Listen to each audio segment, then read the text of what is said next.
So we're going to Sinnoh, huh? Well, I already know what I want from this. And I hope to God it gets corrected. What is going on, you guys? This is truly Master of Sakurai, and y'all already know what I'm getting ready to say. If you haven't heard this already, my biggest grievance with the Sinnoh League when Ash was entering it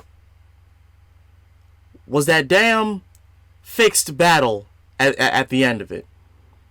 With that freaking guy named Tobias with a freaking Darkrai and a freaking Latios out of nowhere. And no, I'm still not over that. I don't care what anyone says in the comments. I will never be over that. Pokemon Company, you guys are absolute assholes for that. You're assholes for making these random characters who we will never, ever even remember or have any even significance of remembering. But you do something so that we do remember him for that one instance, and this is one of them. The same thing with freaking whatever, I forget what that kid's name is, that had the Blaziken in the Johto League. The same thing with freaking Tobias in the Sinnoh League. The same damn thing. Oh, and not to mention, thanks to watching these reactions of What If Ash Woke Up on Time, that freaking guy in his Puss in Boots Meowth. Like, that's supposed to make Meowth a better competitor, because I'll tell you what, even though that happened in anime, we never got a legit, I don't even think we ever even got a legit Meowth plush of that. And if we do, someone let me know in the comments if that was even a thing, like afterwards, you know, because Pokemon has a way of like introducing these certain, you know, types of Pokemon and these certain clothings, and then they run with it, you know. Someone let me know if they made a plush of that, because I want to know if they went anywhere with that, or rather than just stuck it to just that and just say, oh well, Ash lost. But yeah, so Enter the Unown did what has now done What If Ash Woke Up on Time in Sinnoh. Let's see what's going on in here.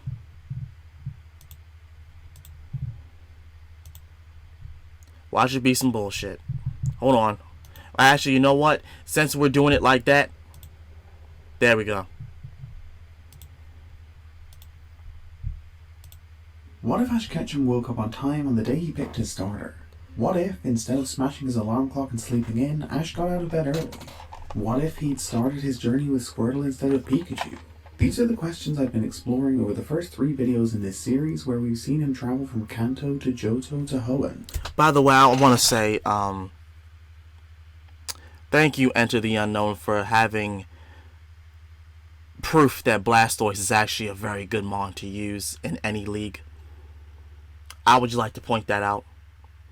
Plus, I had to remember that his moveset. So it was, I think it was either Ice Punch or Ice Beam, Dig, Hydro Pump, and another move. There's another move. He'll probably say it in the com. He'll probably say it in long now it's time to move on to Sinnoh to see how those questions translate across to Pokemon's 4th generation.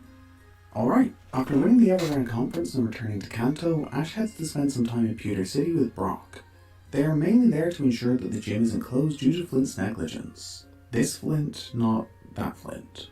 Once Brock hands the leadership of the gym over to his brother Forrest, he and Ash board a ship for Sinnoh. The only Pokemon accompanying Ash is his Blastoise, and Brock's only got Psyduck. As a result, our Sinnoh adventure begins very differently to the original timeline. Along with Pikachu, Ash's Apom sneaks aboard the ship to Sinnoh, but without those two or Team Rocket, there's no kidnapping to get things started. So we are free to head straight to... I think the main thing that I just don't like about this is that Team Rocket just left out of this whole thing. Like, in my honest opinion, I feel like Ash would encounter them in some way, shape, or form, rather than just them being completely absent from the anime, period. I feel like he would encounter them at some point. You know? Because it's Team Rocket. Like, That's a Rowan's lab where Ash and Brock meet Dawn. Nothing major changes for her just yet. She still selects Pip-Up as her starter before joining Ash and Brock on the road to Jubilee City. It is worth noting that without Pikachu, we do have another surviving bicycle for our timeline. With all the missing elements, though, there's no Starly encounter on Route 202. Damn! Instead, it's the electric-type Shinx that Ash makes his first Sinnoh capture. Okay, that's fine! Ash, Brock, and Dawn cross paths with Paul. That's fine! A 3-on-3 battle after seeing Blastoise. As Ash's team is currently made up of just 2, he's forced to decline, so naturally, Paul calls him pathetic and moves on. They return to Rowan's lab to pick up a package from Ash's mom, and after unpacking... That is so crazy! So because he doesn't have three Pokemon on him, Paul just calls him pathetic. Oh god. And of course Paul is still a dick in this. Okay. In new outfit and backpack, our trio hit the road once more. In the original timeline, Paul returns to us for another battle with Ash, but without Pikachu and Team Rocket, there's no intrigue on his part, so we can skip that too. Okay, next up... Oh my god, why is this like half a page in my notes? It's not important at all. Everyone meets Nando, both Ash and Dawn battle him. This helps him decide to compete in both the Gym Challenge and contests, and Ash also registers for the Sinnoh Pokemon League. Yeah, that literally didn't even change from the original timeline. The next part does though. Without Team Rocket present in Sinnoh, Ash never meets Turtwig, so no grass starter for him. Another meeting with Paul leads to a 1-on-1 battle between Chimchar and Shinx. Ash is unimpressed with Paul's aggressive training style, but it proves effective as the fire starter picks up the win. Again though, the lack of Jesse, James, and Meowth knocks us way off course. As they don't interfere here, there's no encounter with the herd of Stoutler, and Paul never finds or catches his Ursaring. That's crazy. Before leaving though, he does tell Ash that he'll need 3 Pokemon if he intends to take on the Oreburgh Gym Leader, so Ash has something to do. I feel like you're gonna get sick of hearing this, but the lack of Team Rocket has thrown another rather insignificant spanner in the works. Yeah, look, okay, look, man. At some point, Team Rocket is going to encounter the main character. It's Team Rocket. Come on now. At some point, they got... Like, you can't just take them out in every single region because of that one thing. Like, they can encounter him in another instance. Like, I think the main thing about this is just that there's no counter argument as to, well, okay, so they don't meet up in this, but what if they met up in another way? That would have made more sense. Because regardless of what we believe, Team Rocket is there to capture the most prized Pokemon, the best kind of Pokemon. And even though it's not Pikachu, Blastoise is still a pretty prized Pokemon. So they can, do something with that. Especially the fact that the Blastoise can learn Dig. Come on. And Brock never catches Croagunk, which is simply terrible news for the women of Sinnoh. That's crazy. Potatoes, boil them, mash them, stick them in a stew. Sorry, I just needed to make that to get out of my head. Just outside Jubilee City, Ash and Dawn are keen to catch Baneri, who seems drawn to Shinx. They decide to settle it with a race which Ash wins, earning the opportunity to catch the normal type. After a battle with Blastoise, Ash succeeds in adding Baneri to his team, which really confuses things, but that's fine. So instead of Apom, you get Baneri. Baneri is great. Lopunny is a good mon. Ash and Dawn enter the Pokemon contest there, as it's clearly piqued Baneri's interest. Neither of them manage to win a ribbon though, as a girl they met earlier named Zoe picks up the win. After that, we're free to skip ahead to Oreburgh City, where Ash's first Sinnoh gym battle will take place. Once they locate the local gym leader Rourke, they learn that Paul's first in line for a gym battle. Ash's newest rival doesn't care who watches on, so the trio gets to see Paul in action. Against Rourke, Paul chooses the trio of Azumarill, Elekid, and Chimchar, but it doesn't go to plan early on. Even though it has the type advantage, Azumarill is knocked out by Rourke's Geodude. After Elekid evens things up, Paul switches in Chimchar against Onyx. The Firestarter overcomes the odds to get the win, leaving the Oreburgh gym leader with only his Cranidos. Paul then pushes Chimchar to its limit, hoping to activate its ability, Blaze. That plan does seem to be working as Chimchar begins glowing bright red, but in spite of striking with Flame Wheel, Cranidos knocks it out before falling. It all comes down to Paul's Elekid, and thanks to a well-placed Brick Break, that's just enough. Even though Paul has triumphed and earned the Coal Badge, his strategy doesn't impress Ash, who once again feels he's pushed his Pokemon too hard. Wanting to prove a point, Ash asks Paul to stay around to watch his face off with Rourke. After some persuasion, he agrees to hang around for a day to see what Ash can do. That night in the Pokemon Center, Ash, Brock, and Dawn see a kid thanking Paul for gifting him a Zoomer, which further angers Ash. It's clear that any Pokemon who doesn't reach Paul's extremely high exacting standards is cast aside without any care. More determined than Paul. ever, Ash arrives at the gym. That doesn't change. To show Paul that ruthlessness is the most important characteristic for a Pokemon trainer. With everything to prove to his rival, Ash decides to lead up with his Blastoise as Rourke calls on Cranidos. As disciplined as Rourke's is, the type disadvantage is too much to overcome. With precise blasts of Hydro Pump and calculated dig attacks, Blastoise takes down Cranidos without taking too many hits. Hell yeah! Come on! The Orberg gym leader, Ash feels a little bit of relief swapping Blastoise for Shinx. As always, Ash is determined to not become too reliant on his starter, so he knows allowing his new Pokemon to develop will be key. Rourke starts by setting up Stealth Rock as Ash calls for a Tackle. Onyx barely notices the hit from Shinx as the gym leader instructs it to use Screech.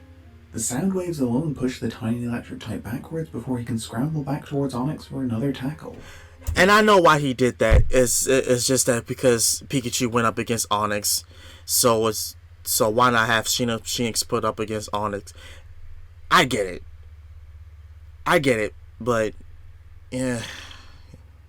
In close now and unable to avoid a hit, Shinx is crushed by a Double Edge which, thanks to Rockhead, doesn't even injure Onyx. Baneri comes out next for Ash and is injured on entry by the Stealth Rock before firing off an Ice Beam which shocks Rourke.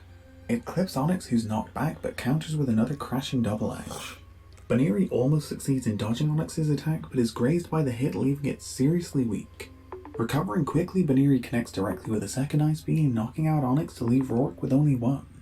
Geodude's up last, and with Baneri struggling, it doesn't take long for Hidden Power to tie things up with only Blastoise left for Ash. The Water type didn't sustain much damage against Cranidos though, so Geodude really has no chance. Hydro Pump finishes off the Quad Weak Armed Rock, earning Ash the Coal Badge at the first time of asking. Should've just left him in. In the original timeline, he failed on his first go, but he didn't have Blastoise. Paul remains unconvinced by Ash, but is quietly impressed by Blastoise's power. The two go their separate ways, both leaving Orberg City, with Ash heading to Floroma Town with Brock and Dawn. Despite leaving Orberg City early, as Dawn's training in preparation for her next contest, she still meets and catches Pachirisu. That's really the only thing worth covering before we make it to Floroma Town, so let's jump into the Floroma Pokemon contest. This was a pretty easy one to figure out. Dawn only uses Pachirisu and Piplup during the contest, so the result remains the same. Yeah, just that her shit does not change. Timeline that carries over, so Dawn's off the mark on her road to the Sinnoh Grand Festival. Between Floroma Town and Eterna Forest, Ash and Dawn have a double battle with the Champ twins Ryan and Brian. Shinx and Piplup seem to be doing okay against their Quilava and Crocodile, but some cross wires between Ash and Dawn lead to their downfall. After a post-loss argument, they settle things and ask for a rematch, which they win after Shinx evolves into Luxio. The trio then continue onwards to Eterna Forest, where they all meet the next gym leader, Gardenia. Without Turtwig, there's no battle between her and Ash, so let's move on. The next thing worth covering in the original timeline is the dress-up contest, which Brock won with his Krogunk.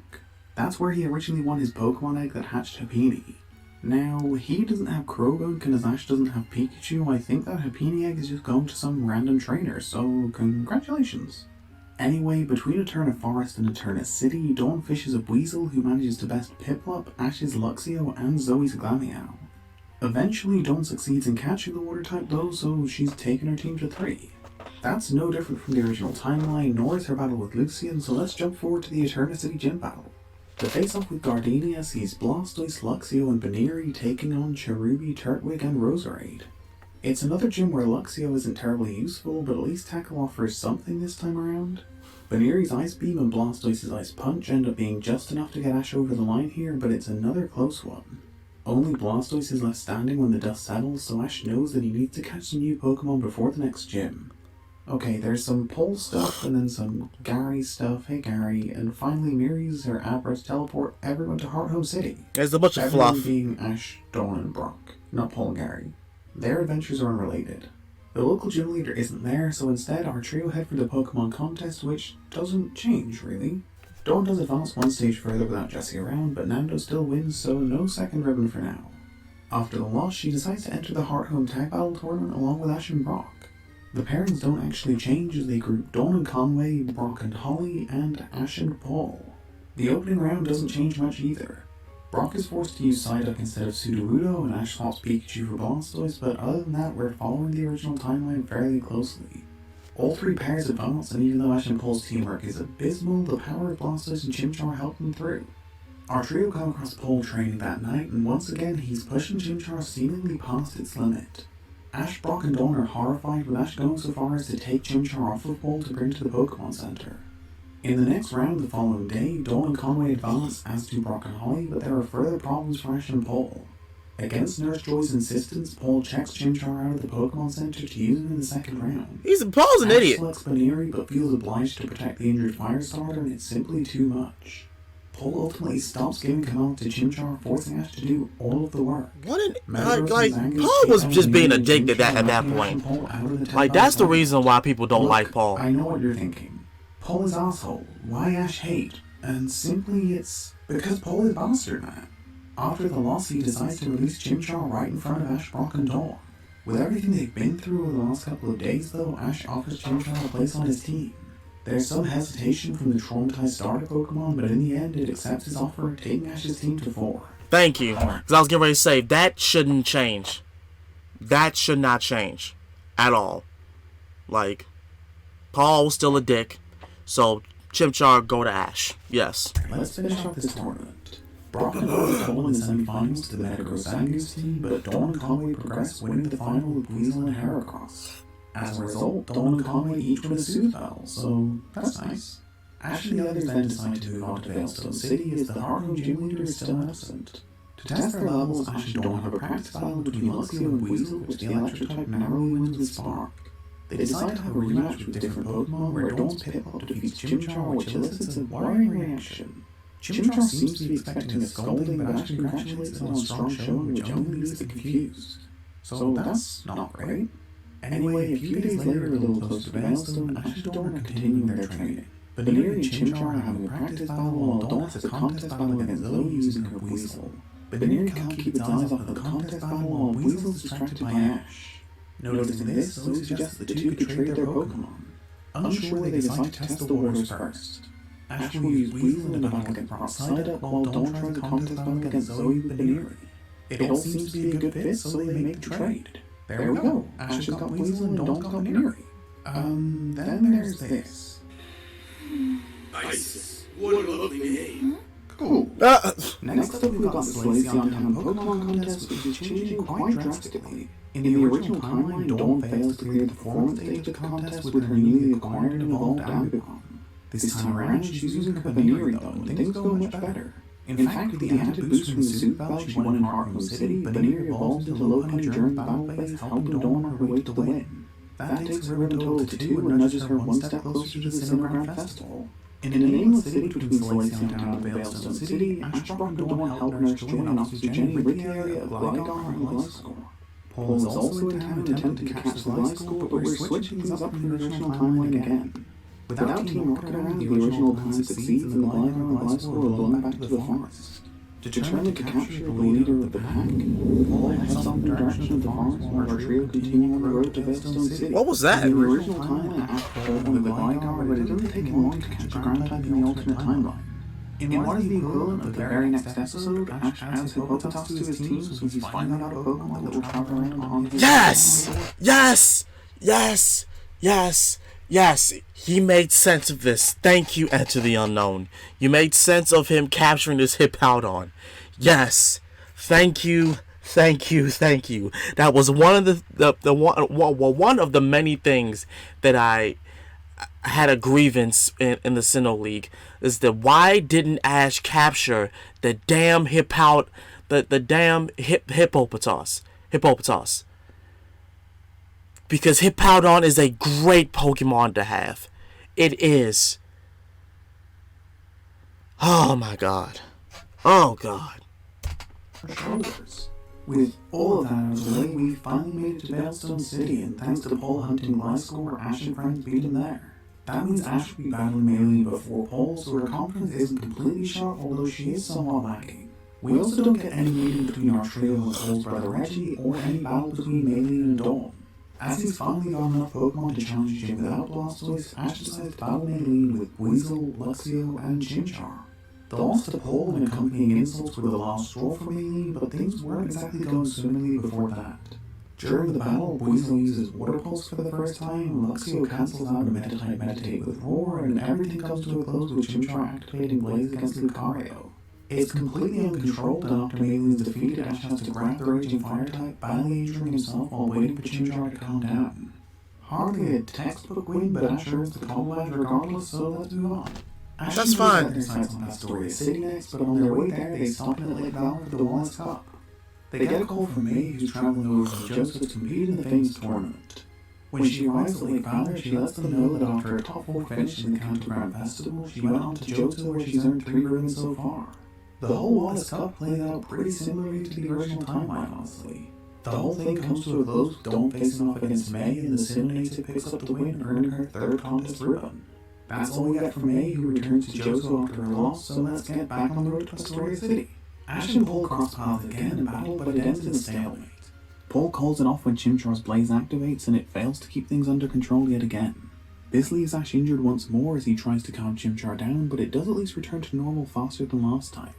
After being characteristically unimpressed, Paul decides to leave.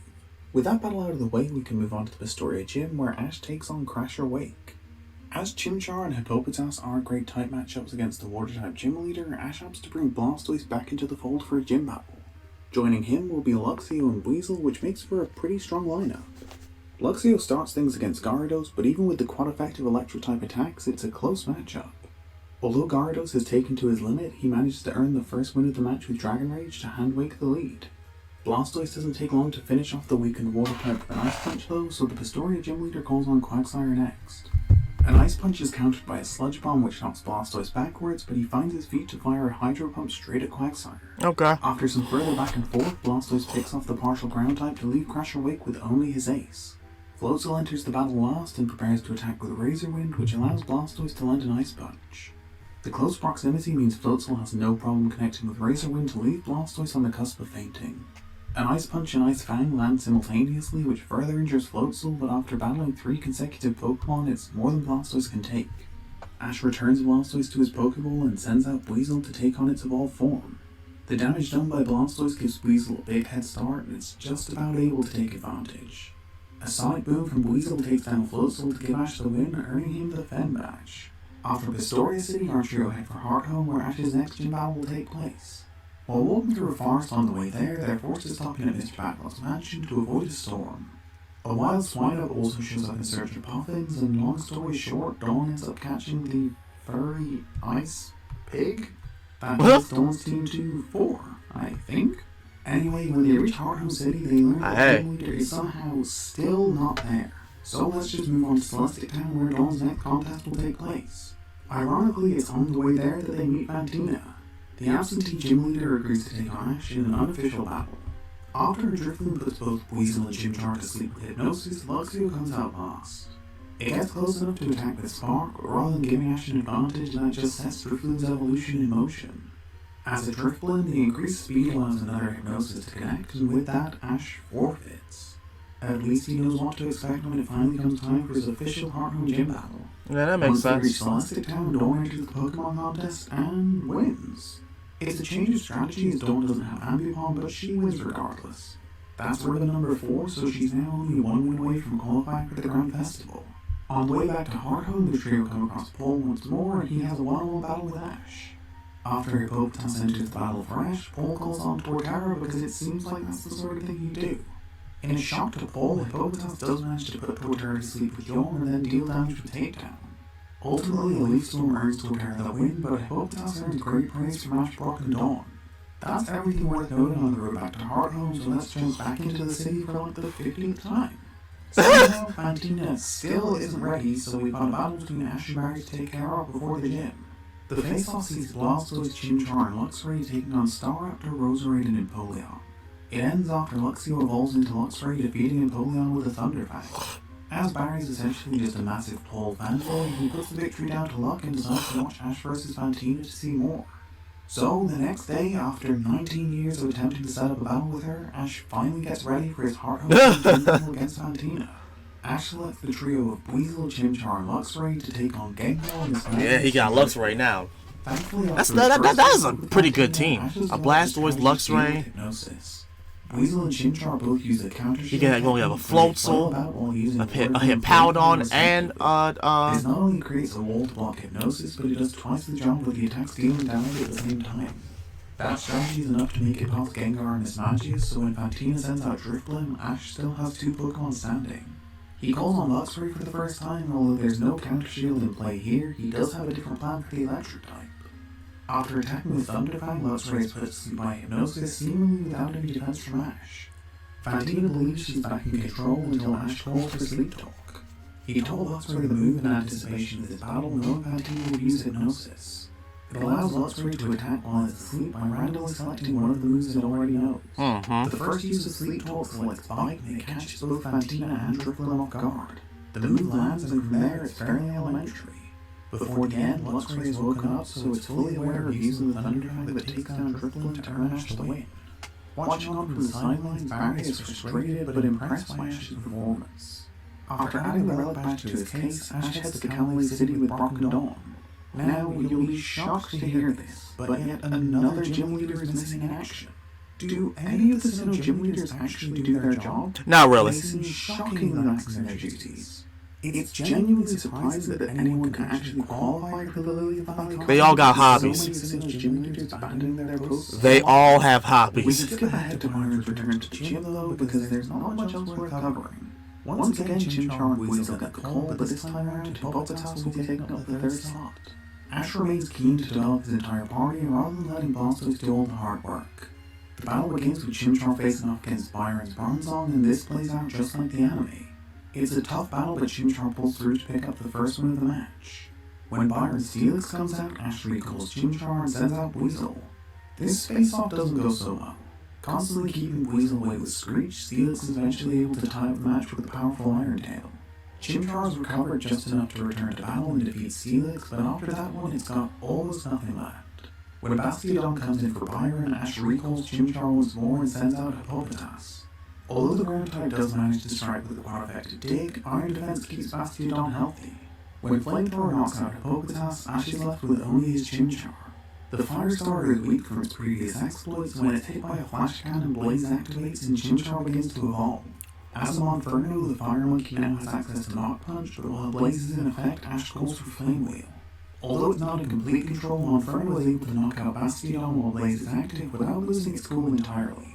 That's definite progress, and with the Mind Badge in hand, Ash can now leave Callaway City. The Alright. next stop worthy of mentioning is in Chocoline Town, where Dawn's competing in another contest. It's mostly just randoms entering, and the only change from the original timeline is Dawn's got Low Bunny instead of Baneri. As a result, she's still crowned the winner, meaning Dawn has officially earned her 5th ribbon. That qualifies her for the Sinnoh Grand Festival like 50 episodes before she did in the original timeline, so good work, Dawn. Her Improvement. journey has been transformed so much more than Maze was in Hoenn. Yeah. After finishing up in Chocoline Town, Ash, Brock, and Dawn head for Snow Point City, where the next gym is located. On the way there, they cross paths with a lonely Snover who just wants to play pranks and make friends. It proves powerful in the few pranks it pulls, so Ash decides to catch the Frost Tree Pokemon, taking his team to 6. That right there is a pretty good team. I'm not gonna lie. Other than just other than like the 2 water types, that I can make like a minor change in that, but that is actually a pretty dope ass team. That's actually a pretty dope team. You got water, electric, fire, grass, ice, ground. You're covered. Like that basically you're basically covered. You're covered. Yeah, it's about time. Before reaching Snow Point City, we also get the double evolution of Dawn's Swinub. It evolves later in the original timeline, but it develops H power quickly, so the second evolution happens almost instantly. Damn. As Swinub got to witness Dawn in action at the Chocomine Pokemon contest, it doesn't become disobedient as Mamoswine, and yeah, that's it. We've made it to Snow Point City. For some reason, unlike every other gym leader in Sinnoh, Candace has decided to use a team of 4 Pokemon instead of 3. Thinking about it, she's also gone against type by actually being at her gym. Her team of Sneasel, Metachan, Snover, and Abomasnow take on Ash's quartet of Hippopotas, Monferno, Luxray, and Snowder. Wow. In the gym battle, Ash takes a page out of Fantina's book and makes ample use of Hippopotas' yawn and Snover's grass whistle. That, along with Monferno's fire-type attacks, actually make the battle a fairly easy one for Ash. Alright. As he leaves the gym with the icicle match, Paul rocks up announcing his intent to challenge Candace next. Before that battle can go ahead, Candace's Pokemon need treatment, so she offers to take on Paul the next day instead. Honestly, I feel like Candace doesn't understand what being a Sinnoh gym leader is all about. She's far too available. After finishing one battle, she should have travelled to Kanto to learn how to juggle or something. Anyway, while everyone's hanging out at the Pokemon Center, Reggie shows up and Ash, Brock, and Dawn are introduced to him. While they're all talking, the battle pyramid flies overhead, which only Reggie and Paul recognize. Of course, in this timeline, Ash never took on Brandon, so it's completely new to him. Oh, wow. Reggie drives everyone over to the battle pyramid's landing spot, and we learn that he challenged Brandon and lost, which ultimately led to him quitting battling. It was this face-off that inspired Paul's trainer style, so as soon as Brandon emerges from the pyramid, he challenges him to a battle. Brandon accepts and then proceeds to just absolutely decimate him. If it weren't so sad, it would be quite funny. In the full battle, Paul fails to register a single KO, which is, if we're honest, quite embarrassing. Reggie suggests that both Ash and Paul would grow from having a 6-on-6 battle due to their conflicting styles, so they agreed to face off like Acuity in a few days' time. We can jump straight ahead to that point once Paul... Yeah, go ahead. And we're ready to go with the full battle. Ash gets things started with Weasel, but when Paul calls on Torterra, Ash makes an immediate switch out to Snover. Although it's a valiant effort with the Ice-type landing a quite effective Powder Snow, Paul and Torterra have learned from their mistakes against Hippopotas' yawn. Snover's Frost Whistle fails, and ultimately a Stone Edge hands Paul the first win of the match. Ash calls on his Monferno next, who's determined to prove a point against Paul and goes all out to defeat the weakened Torterra. A Flamethrower knocks out Paul's starter to level up the match, so he sends in Electabuzz next, which prompts a change from Ash too. Hippopotas comes out third and goes toe-to-toe with Electabuzz, but it's a bridge too far for the inexperienced ground type. Dig does connect once, but Electabuzz controls the whole face-off, finishing things with a Brick Break to hand Paul back the lead. Ash then decides to send Monferno back into battle, but this time it's Paul who switches out. Gliscor joins the battle, and although it lands an X-Scissor, its attempted guillotine fails, allowing Monferno to hit the flyer with Flamethrower for another KO. The evolved Firestarter is running on fumes at this point, so when Magmortar enters on Paul's side, Ash recalls Monferno to send out Weasel. It's a close-fought battle, but after Will-O-Wisp burns Weasel, a Flamethrower earns Magmortar the win, handing the lead back to Paul once again. Man! Ash finally sends out Blastoise, who has no trouble taking down Magmortar, who's badly injured from his clash with Weasel. A single Hydro Pump eliminates Paul's fire type to take the battle into a 3-on-3. Electabuzz needs more time to recover, so Paul calls on Weavile, whose speed should be sufficient to trouble Blastoise. It does cause some big problems, charging up with a Sword Stance before striking with Metal Claw. Both Pokemon land a series of attacks before Dig finishes things to leave Paul with only 2. Paul's penultimate Pokemon is Honchkrow, and it quickly levels up the match with Blastoise too injured to defend itself against a Dark Pulse. Luxray is the last Pokemon to join the battle, and although Honchkrow is able to deal some serious damage, a Spark takes down the Flying type to leave Paul in a 1-on-2. Electabuzz returns to battle and sets up a light screen before ultimately taking down Luxray with a Brick Break. That leaves only Monferno. Electabuzz and Monferno face off in the center of the battlefield and just start throwing. Brick Breaks and Knock Punches land with neither Pokemon bothering to defend themselves. After a series of strikes, Electabuzz glows bright and evolves into Electivire, throwing a Thunder Punch that sends Monferno flying. The attack sends the Fire Monkey into a rage, after which it evolves too. Even after the evolution, Infernape's emitting a fiery glow juice ablaze. With both Pokemon at their limit, Ash and Paul call for Flamethrower and Thunder respectively, and the 2 attacks strike true. Infernape and Electivire stand across from one another, staring intensely until Electivire collapses. Oh, wow! The winner. Paul's furious, having not only lost the battle, but seeing Ash get the best out of Infernape. That's actually pretty interesting. And Blaze completely under control as it took down Electivire. And you know what? That's a lot better compared to him evolving in at the league itself. That is a lot better. I can see that. I can actually see that. That would make sense. Take notes, Pokemon Company. Take notes. That is a much better outcome. So cracks seem to be forming in Paul's training theories. Reggie and Paul leave Lake Acuity as Brock and Dawn come over to congratulate Ash and Infernape on an incredible performance. After all that action, the trio head for Twinleaf Town next to attend the annual Twinleaf Festival. While there, Ash wins the Festival Battle Challenge, which earns him the opportunity to battle Palmer, a member of the Sinnoh Battle Frontier, and Barry's father. For the one-on-one battle, Palmer selects his Rhyperior, and Ash chooses Weasel. The water type has quite effective attacks at its disposal, but Palmer's Rhyperior is incredibly well trained. The final blow landed is a powerful Megahorn that tosses Weasel back to Ash's feet unconscious. Palmer is impressed regardless and suggests Ash head to Sunyshore City next to take on the gym leader there. As Dawn has already earned her 5 ribbons, the trio don't head to Lilypad Town, so she never wins her Cyndaquil egg in the nearby Johto Festival. The direct path to Sunyshore City also means no Daybreak Town contest and thus no Gibble for Ash. That's all that needs covering on the way to Sunyshore City. That's fine. So you can jump ahead to the end That's of fine. His team is already legit. When arrive at the gym, they learn that Volker is absent, of course, and giving out badges for free. After such a long journey, Ash is unwilling to leave without a battle, so goes to meet Volker. It takes an intense battle between Ash and Flint to reignite Volker's passion, but after watching them face off, he accepts Ash's challenge. Unlike the original timeline, Team Rocket aren't there to interfere with Sunyshore Tower, so Ash's gym battle with Volker isn't interrupted. Even though it plays out without any interference, Ash's trio of Infernape, Luxray, and Hippopotas lose against Volker's team of Electivire, Jolteon, and Luxray. Ash heads off to prepare for a rematch and then returns to the Sunyshore Gym a few days later. The teams are unchanged from their first encounter, but this time Ash knows what to expect from Volker. Okay. The biggest change comes when Hippopotas evolves during its battle with Electivire and earns the win with an Earthquake as Hippowdon. Ash defeats Volker in his final Sinnoh Gym battle, adding the Beacon Badge to his case and qualifying him for the Lily of the Valley Conference. Alright, before that, we've got to take care of the Sinnoh Grand Festival.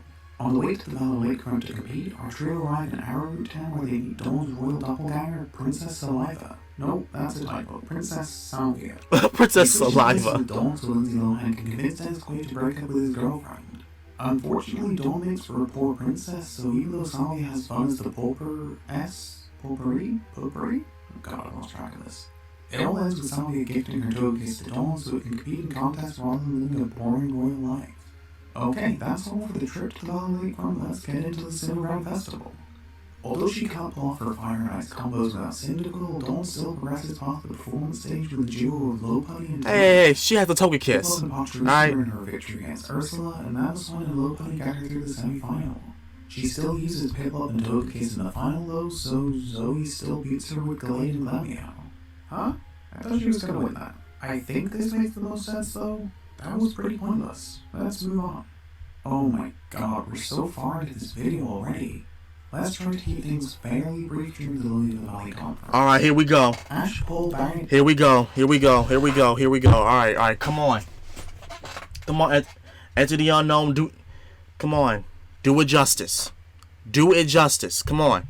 Nando and Conway all sign up to compete, and as he's trying to emulate his Everground Conference victory, Ash decides to only use his Sinnoh team. Okay, that's this fine. is not too surprising. Ash defeats Nando in the first round. Right, that's fine. Snover and Luxray. Rosemary, Armaldo, and Cricketune put up a decent fight, but it's a fairly easy win for Ash in the end. Paul and Conway both advanced too, but Barry falls to Misty. Yes, she was here too. After failing to take down Brandon on multiple attempts, she headed for Sinnoh late, so never crossed paths with Ash and Co. The second round isn't a roadblock for anyone. Hippowdon, Blastoise, and Weasel help Ash advance, while Paul, Conway, and Misty also pick up wins. The round of 16 then throws everyone together, with Ash drawing Conway and Paul drawing Misty. The first matchup of the round sees Paul facing Misty, so Ash gets to watch two of his greatest rivals facing off. The battle pits Paul's Electivire, Torterra, and East Sea Gastrodon against Misty's Gyarados, Starmie, and West Sea Gastrodon. Oh shit. It's a sadly dominant performance from Paul, who wins without losing a Pokemon to Misty's dismay. Damn! This is a shock to Ash and Brock, who know how strong Misty can be from their previous encounters. It does at least help refocus Ash, who knows he'll need to be on top of his game to take down Conway. He selects the trio of Luxray, Infernape, and Blastoise as Conway calls on Shuckle, Licky, and Dusknoir. Conway relies on well-thought-out plans, but they're not as clever as he thinks. After Shuckle uses his power trick, a Hydro Button Blastoise absolutely annihilates it. Licky does succeed in knocking off Blastoise with a Thunderbolt, but it's knocked out simultaneously by a Hydro Pump. Dusknoir is outlost, but Conway uses Trick Room, which does help to defeat Luxray, but Infernape's too much. Flare Blitz finishes off Dusknoir, handing Ash the win and earning him a spot in the quarterfinal where he's drawn against. Thank you. Do you see why I had to go through all that quickly? It was like 2 pages of notes, but seriously, you all knew we were eventually getting back to Ash versus Paul. Right. So let's get into it. Unlike the original timeline, Paul doesn't need to sacrifice some Pokemon to figure out Ash's strategy. He's watched his first few battles and knows the exact team he'll be using. As a result, Paul's able to handpick the perfect 6 Pokemon to battle against Ash's team from Lake Acuity. The battle begins with Weasel facing up against Paul's Drapion. The poison type lays down toxic spikes and then slowly begins to pick apart Weasel. Drapion consistently blocks any attempted attacks while landing moves over and over. A pin missile ends up knocking out Weasel to give Paul an early lead. Damn. Sends out Cloud on second and the toxic spikes instantly poison it. Before Ash can even call for a super effective move, Paul recalls Drapion and throws out Oh, he has hit Powder on. Torterra. Shit. The spiky tree turtle thing is very familiar with Poundon and has counters ready for everything it can do. It still takes a couple of hits, but ultimately a Frenzy Plant eliminates Ash's second Pokemon to stretch Paul's advantage. Ah! While the grass type is recharging, Infernape enters battle and attacks with Flamethrower, but it can't avoid the poison either. Torterra is badly damaged, but before Infernape can attack again, Paul switches out to Gastrodon. The damage being inflicted by toxic spikes is causing too much havoc for Ash's team, so his first task is getting rid of those. Infernape digs down and executes an underground Flare Blitz that burns off the toxic spikes and deals a bit of damage to Gastrodon. The Sea Slug is a terrible matchup for Infernape though, dealing damage with Water Pulse and Muddy Water while the Fire Monkey fails to cause any problems. Before he loses Infernape, Ash decides to switch out to Blastoise, who's really his best remaining option. His ever-reliable starter doesn't have too much to worry about against Gastrodon, earning Ash's first win of the match with a Hydro Pump. Drapion returns to battle next and sets up another layer of toxic spikes on Ash's field. It goes toe-to-toe with Blastoise and holds out for as long as possible, but it's ultimately knocked out by a powerful dig. After tough fought wins against Gastrodon, Thank you. Blastoise is in great shape when Paul's Torterra rejoins the battle. Ash's starter stands across the battlefield from Paul's and after a call for Ice Punch begins charging toward it. Frenzy Plant rises from the earth though, catching Blastoise and throwing it backwards. Are you By the serious? time Blastoise lands on the layer of toxic spikes, it's already unconscious. Ash doesn't have time to worry about going behind once more though, so sends Snover out for the first time. Torterra is forced to recharge after the Frenzy Plant, which gives Snover a free opportunity to attack with Powder Snow. After all the damage sustained against Hippowdon and Infernape, the quad effective attacks more than Torterra can take. Paul's starter faints too, so once again, we're all tied up. Magmortar enters the battle fourth for Paul, and with Sinnoh poison and the benefit of fire-type moves, it doesn't take too long to score the knockout. Luxray's next in line, and thanks to the toxic spikes, it's poison on entry too. The back and forth battle culminates with Thunderfang and Fire Punch landing simultaneously for a double knockout. That leaves Ash with only one. Infernape and Frostlass replace their fainted teammates and get right to work. Paul calls for Hail, while Ash instructs Infernape to use Flamethrower. The fiery blast connects with Frostlass, but once the hail starts coming down, she seems to disappear thanks to Snowcloak. After that, Infernape can't seem to hit with anything, while Frostlass succeeds in landing a couple of ice beams, the second of which freezes the fire. As the hail stops, Ash calls for a Flare Blitz which defrosts Infernape and destroys the now visible Frostlass. The recoil takes Infernape off its feet and activates Blaze, but the fire starter can barely stand. Paul calls on Electivire last, and as the electric type enters, he gonna Infernape lose. struggles to its feet. Ash calls He's for gonna a flamethrower lose. while Paul counters with Protect, and even that much effort causes Infernape to collapse again. Damn As it. Paul calls for Thunder, Ash shouts for Infernape to dodge, but the attack connects, further weakening it. Paul is shocked to see Infernape clambering back to its feet, but doesn't let up, calling for a Thunder Punch. Ash calls for Flare Blitz, and the two Pokemon charge to center field. Both attacks land, but it was only ever going to end one way. Infernape is knocked out by the force of the hit combined with the recoil damage. The power of Flare Blitz does take Electivire to a knee, but it's just about still able to battle, meaning Paul has defeated Ash and advanced to the semi-final. As the two rivals recall their Pokemon, they come together and Paul thanks Ash for a great battle. He admits that only by adapting his training strategy after Lake Acuity has he been able to improve so much. And that's where Ash's Sinnoh journey comes to a close. Of course, he stays around for the end of the Lily of the Valley conference. Well, I guess that's better than him facing Darkrai. I guess. But the original timeline outcome doesn't change. Paul's forced to field a weakened team against Tobias, and he fails to even knock out Darkrai. So, Tobias' Latios, Magikarp, Sunkern, Caterpie, and Feebas never even get a chance to battle. Of course, Tobias also eases through the final, which isn't a particularly satisfying ending, but that's really the only realistic outcome when you create a character like Tobias. After the conference ends, Ash and Brock decide to head back to Twin Leaf Town with Dawn. On the ferry there, Brock's tasked with caring for a sick Pokemon, which helps him realize that he wants to pursue becoming a Pokemon doctor. That means he'll be staying in Pewter City to study when he returns to Kanto, so there's no way for him to travel with Ash on the next leg of his journey. On top of that, Dawn decides to stay in Sinnoh, meaning Ash will be going alone on his next adventure. Whatever that happens to be, let's just hope it's not this damn long, because, oh my god, this took about 7 years to make. There are lessons for Ash to learn from his travels through Sinnoh, but they'll probably be easier to explore in the next installment. Until then, thank you so much for watching, and I'll see you next time. Alright. That was okay. That was alright. It was okay. Though